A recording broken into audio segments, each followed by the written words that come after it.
Red Solo Cup, I'll fill you up. That does not sound like Toby Keith at all. Fair enough.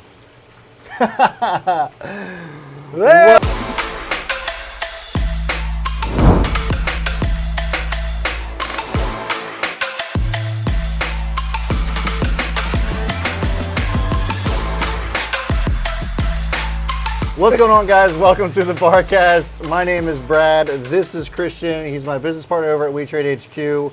I think this is Barcast 20. I still can't keep count, but this officially means that we're 4 months in easy. But we do know And my it's pretty awesome. handle on IG, which is Cashier. Follow me on Cashier. Can you do like a bouncy? You think they can do like a bouncy effect? I don't know. Probably. Cashier. You're trying real hard, though. It ain't going to happen. At cash_here. So what's up, man?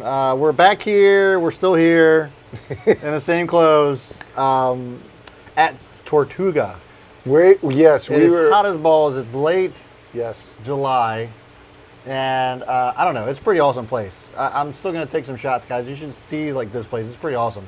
We're out here, literally in the middle of nowhere in Maryland, and then you just get to this place, and it's like, where the hell am I? It's a compound. It is. Compound. It's called the Happiness Hotel. Is the compound. Yeah. And it's Bar Tortuga. Yeah, it's pretty cool. If you're a big Disney fan, I mean, it's got everything Disney here. Look in the show notes. We could put the treasure map so you can find the location. Yeah. Random people just showing up at their house. That'll be hilarious. So we talked about me a lot last Barcast. So, the owner. What are we doing?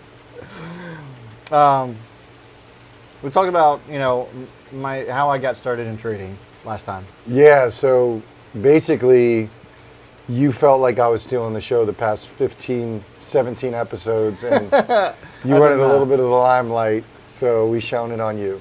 I believe, and you probably could show the clip, Volley. Let's talk about me. I know it's in there somewhere. We got to find it. Yeah. I always love talking about me. I love me some me. Yeah. So let's just remind, I want to continue to remind people that throughout most of the episodes, we're trying as much as we can throughout the episodes to drop a famous movie quote line. Yes. Thank you for reminding me. I feel like the last episode was really hard. I don't know if you even... caught it. I told you what it was. Yeah, but I caught you. I mean, it was a pretty good transition. Yeah, so make sure you guys are putting it in the comments, and then you're going to pin it if they can get it right. And make sure to like and subscribe, because I forget to do that all the time. Like and subscribe. All right, so I was just really interested in the story of how you actually, sort of like the beginnings for you. And the last episode, we got up to the point where you had your first big win. Yeah. We talked about you basically ran through 2 accounts, and which was kind of cool because, I mean, I've talked to you about like how I got started, but I never really got into any detail like that. You never told me you lost your first account. Yeah. You never told me that, which is a huge important detail. Yeah.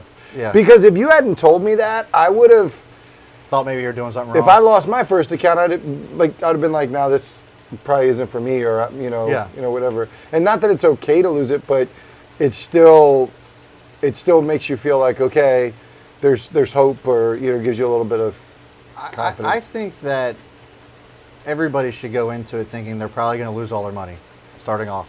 Yeah. And you got to be okay with that. Yeah. So we got there. So lost a couple accounts. You had found somebody who was successful at trading, so you're learning from him. Yep. You get a big win, so you're feeling good about that, but you're still working full time. Yep. You had finished school by now? No, I was still in school. You're still in school. So you are finishing up school, working full time. I was at school full time too. I was burning candle at both ends. That's impressive. I was spread real thin. That's impressive. And so then take me there. So are you wrapping up school? What, like when I was quitting my job? Or so what? like, were you at your full-time job? You were in finance, so you were. Yeah. Can we say the name of where you were at?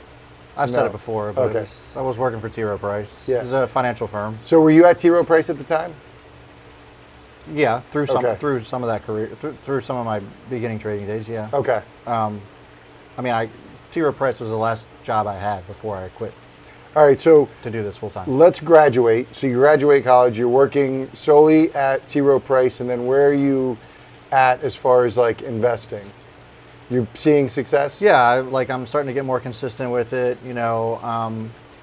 As consistent as you can with penny stocks. Yeah. But I was consistent with the strategy, and I think that was what was important. Okay. So then from when you graduated until when you actually quit your job, how long was that time frame roughly? Well, I quit my job and graduated school at the same time. Oh, really? Yeah. Okay. Because All right.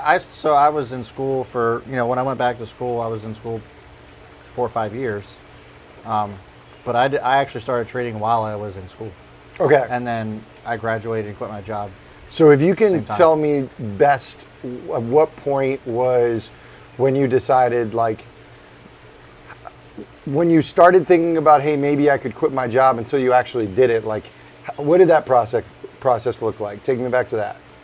So I never really thought that I was going to be able to do this well enough to quit my job to support myself. And full disclosure, when I quit my job, I'm not a millionaire. I never professed to be a millionaire, but I do well. I'm comfortable.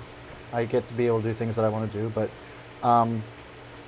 I think what did it for me was when I was getting more consistent with my trades, and I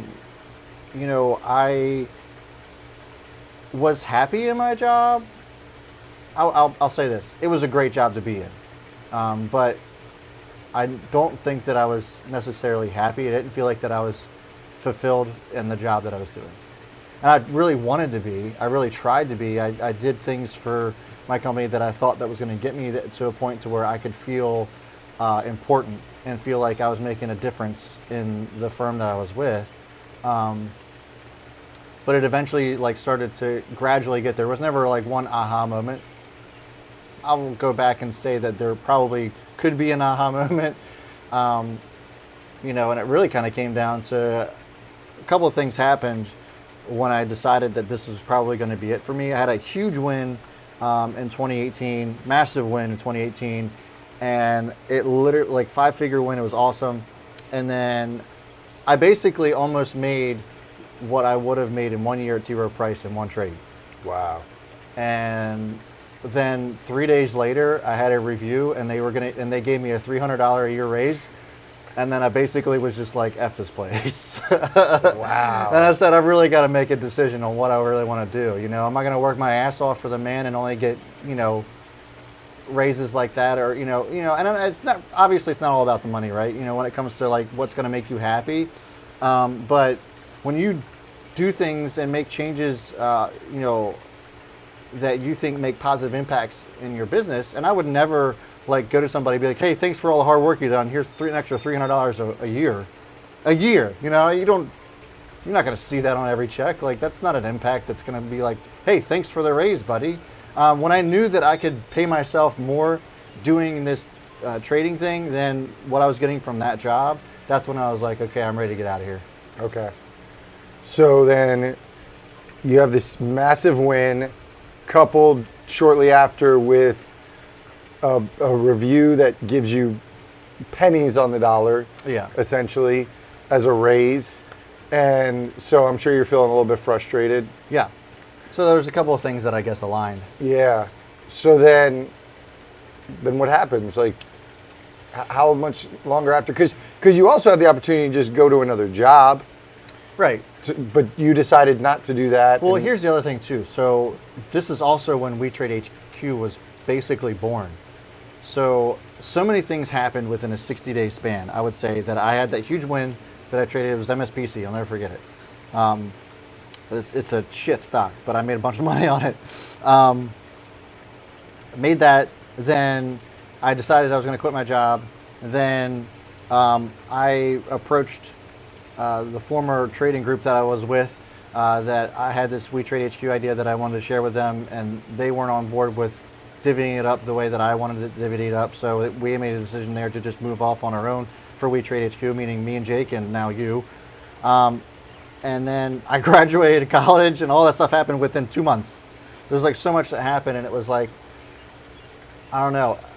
I felt as if that I couldn't day trade for a living, and I couldn't run We Trade HQ and work a 9-to-5 job all at the same time. So one of them had to drop off, and I knew that I could at least support myself through trading if I had to, if I didn't have a job. And I didn't know how far that would take me, but I think what really puts you in that mindset of, you know, can you do this or not, is basically taking that leap, because then I have nothing to fall back on. We Trade HQ isn't going to be able to pay me, you know, so then it's like, okay, it's do or die. Either you do it or you don't. And so I think that it allows you to get hyper focused when all you have to focus on is trading. So then that was huge for me. So then just focusing on the day trading part, because that's what allowed you to do everything else. Like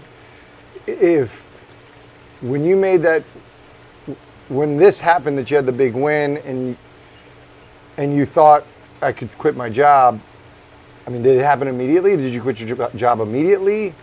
Or was there a little bit of hesitation behind taking that leap? Yeah. It took like 6 weeks to really muster up the courage to just do it.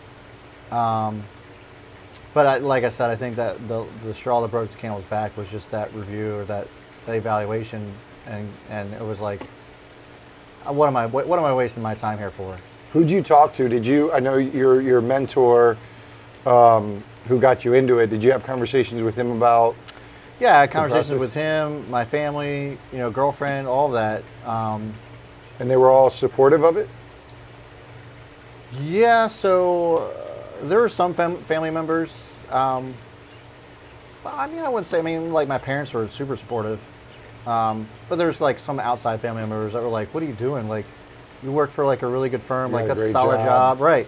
And so like, you're so secure in that thing, but I think that's what sets entrepreneurs apart from everybody else, is like, you know, you're going into it and it's not secure. But that's kind of like, it's almost kind of like the thrill of it, you know. You kind of get that adrenaline rush going, and it's like, it's do or die.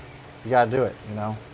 Was that first day different? The first day you woke up without a job? Yeah. It was crazy. Or the first time you didn't get your paycheck? It was a really weird feeling, yeah. It was a really weird feeling. Yeah, it was really strange. So I was like, I got to commute to work, so I got up out of bed and walked to my desk. It's the best commute ever. And how has it been since then? So how long has it been? A year? No, almost 2 years. Oh, almost 2 years? 18 months. Okay. So how has that been? Have there been times where you've been like, well, actually, let me back up. So you decided to leave. Did you have a strategy as far as how you were exiting, or had you already thought about it? Like, I need X amount of money in the bank, or? Honestly, no. That sounds strategic. Yeah. So, I mean, I probably didn't do it the way everybody should do it. I had enough money in the bank and in my trading account to where I was like, I got well over a year's worth of salary, almost 2 years salary. Well, that's good. And I just said, hey, listen, F it. And that's kind of, you know, and part of it was an emotional reaction because of what I was going through my job. But I said, you know, why am I wasting my time? I know that I'm good at this stuff on a part-time basis. What's going to happen when I turn it on full-time? And I never looked back. And it's been the best decision that I've ever made. So you had a good amount of money in the bank. I mean, yeah, it's not like I had 10 grand in the bank and just said, well, let's just see what happens. Sure. And so you have some money in the bank, or you had money in your account. You take the leap. You're now you don't have a full-time job, so you're actually surviving just off of the day trading. Was that, talk about like the emotions and the experiences you felt, like what were the challenging times? Were there times where you had some, like the tough months or the struggling? Yeah, so if I had to do it all over again, I wouldn't have quit trading at the beginning of summer. Quit your job to start trading at the beginning of the summer? Yeah. So I quit trading like in the springtime. You quit your job in the in springtime. the springtime, and then basically 60, 90 days later, summer shows up and it's dead. In the summertime, like right now, the trading market is okay. You can still do well, but it's not like during the school year. So the peak trading year basically is when school starts and school ends is when it basically is, because there's a lot of traders that do trade full time and they just take the summer off to go spend time with their family, do whatever it is, go on vacations. So the market's not nearly as busy. There's not a lot of dollar volume floating through it as it would be like in the winter or fall time. Okay. And then, so that summer was... That summer was terrible. This sucked. But not from a loss perspective, it sounds like just more No, I from just like wasn't not making activity. Yeah, so like I wasn't making dumb trades to where I was like losing my ass, but it was just like it would be nice if I could start making a little bit more money as far as like, because during the school year it's easy to make money every single day. In the summertime it's not quite as easy because it's really slim pickings. So then what was the point when you felt like I am a day trader, like this is my full-time job? Did you feel that immediately, or was there a point where you're like, okay, I got this thing? I don't know.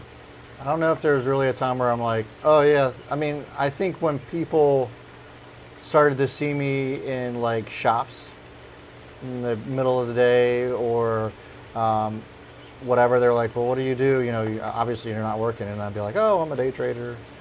Sometimes I would lead it with I'm a YouTuber and be like, the hell, even though I'm still not a YouTuber, really. Yeah. I mean, I'm on YouTube, but I'm not like these big guys that can make a real salary off of it. But yeah, so then it raises the questions, and everybody's like, everybody thinks that every day trader has a shit ton of money, and like I said, I do well, but it's not like I have millions of dollars, and I've never ever tried to promote that. There's no giraffes walking through my window. So, but it's enough to give me the freedom to do what I want and be wherever I want and do it. As long as I have an internet connection, and that's just the great part about it. Like, I don't like sitting in one spot for too long. Looking at the same walls in my office, like being a day trader can be one of the loneliest things ever. And I think that's why a lot of your full-time day traders will go to a community, because it's lonely. Mm-hmm. From being like, I like being around people. So for me, like there's like a cigar shop down the street from where I live, and I go there and we hang out. A lot of other guys that work for themselves, various other things, hanging out there. So like when I start to surround myself around those guys, that's kind of what I felt like I was, I could confidently say that I'm an entrepreneur and not feel a little ashamed about it, because I think there's this stigma that everybody's like, oh, I'm an entrepreneur, but you're poor shit, you don't have anything going for you. It's like just a glorified unemployed title. But I started to get a little bit more comfortable with it the more I started to talk to people about it, I guess. Okay.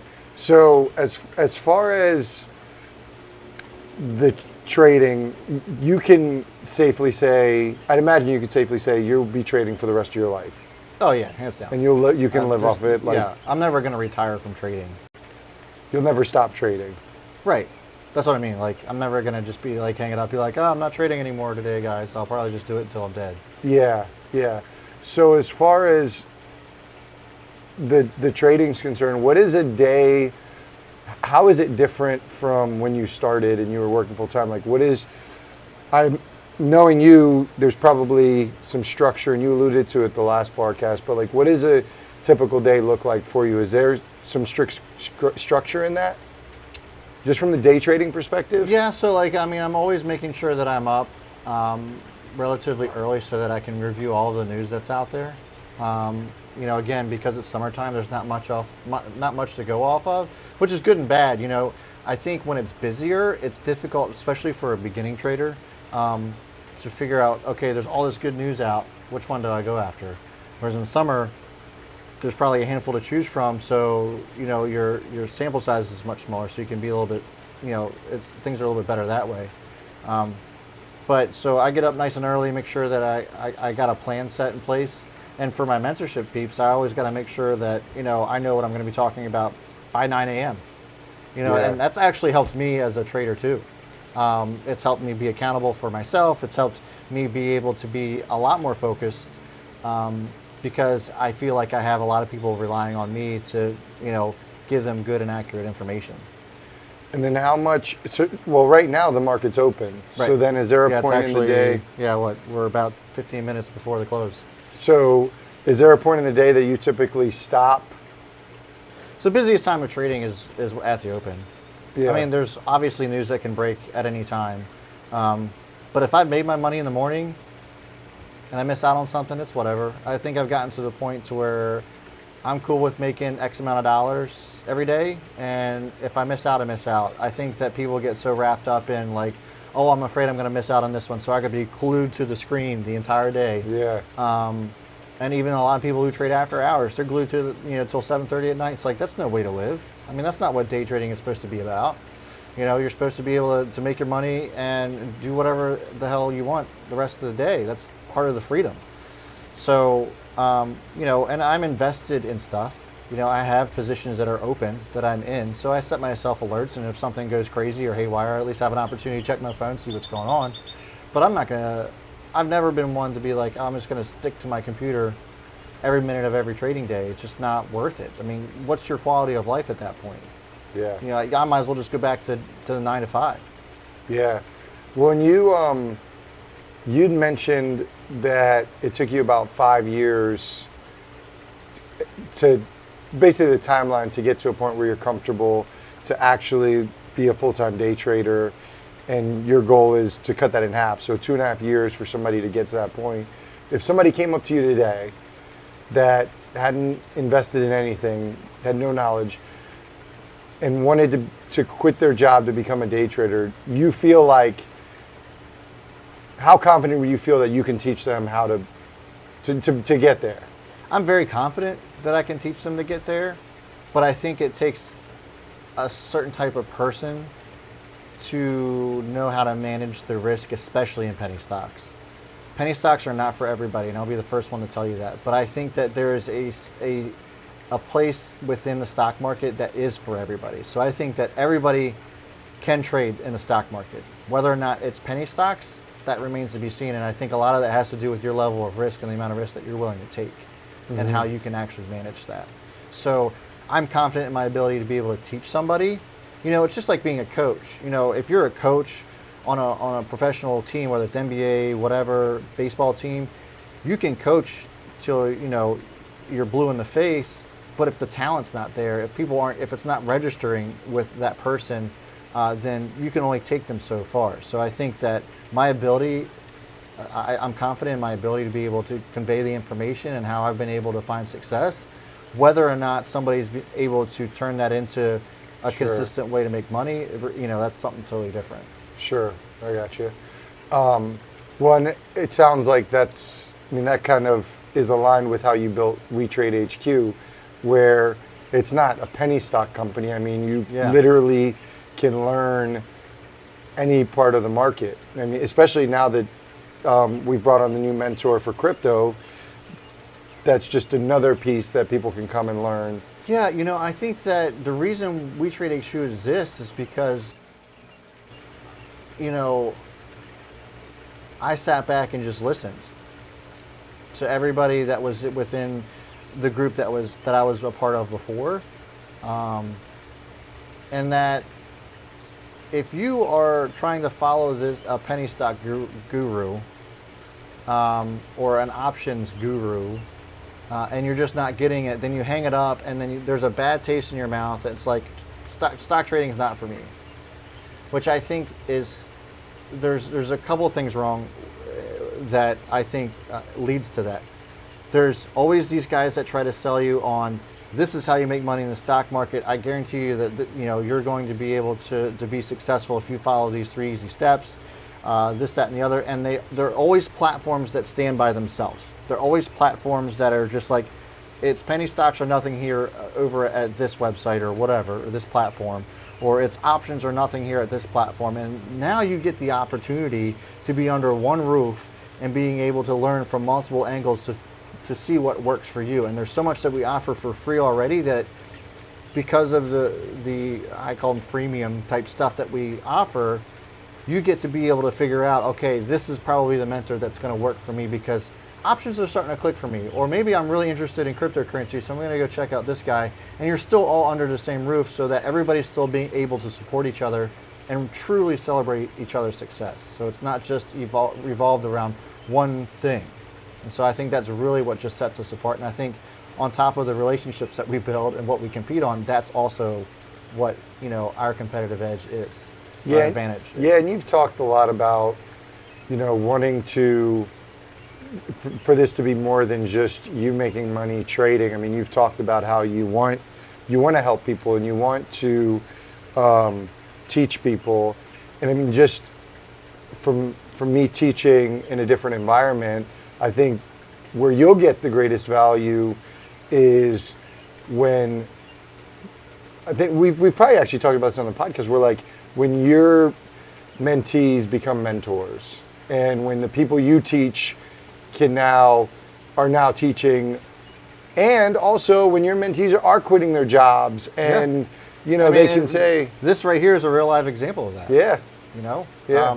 You guys are watching, Christian was, you know, my instructor in college. So I mean, it's kind of crazy to see how that's all kind of come full circle. And I'm still learning from you every day too. I mean, you're learning about how I've been able to find success in the market, but like I'm still always, you know, looking to you, you know, to consult with and to take, you know, your strengths and learn from that too. So like it's really cool to see that happen. And I mean, for somebody like you, even though you have your own business, you love to teach too. So I think there's just something about that, and it has to be somebody that I think it's ingrained in them to want to like be able to share how they've been able to find success. But I mean, you could have gone off and been a business owner and still just gone off on that route, but you also decided to teach, and it's a thankless job. I mean, teaching is extremely thankless, but you know, the passion just has to be there.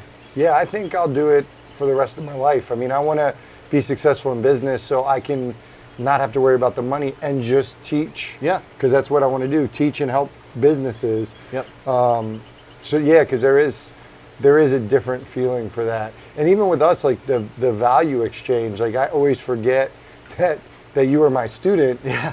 But there is a value exchange because you've learned from me in the past and it sounds like you still are.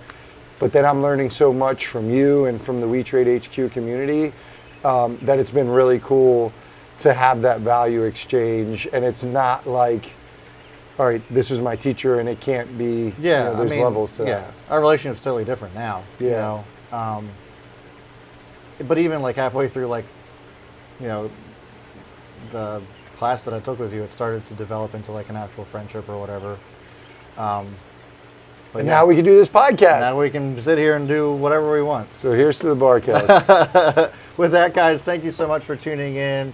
You know, this is really cool.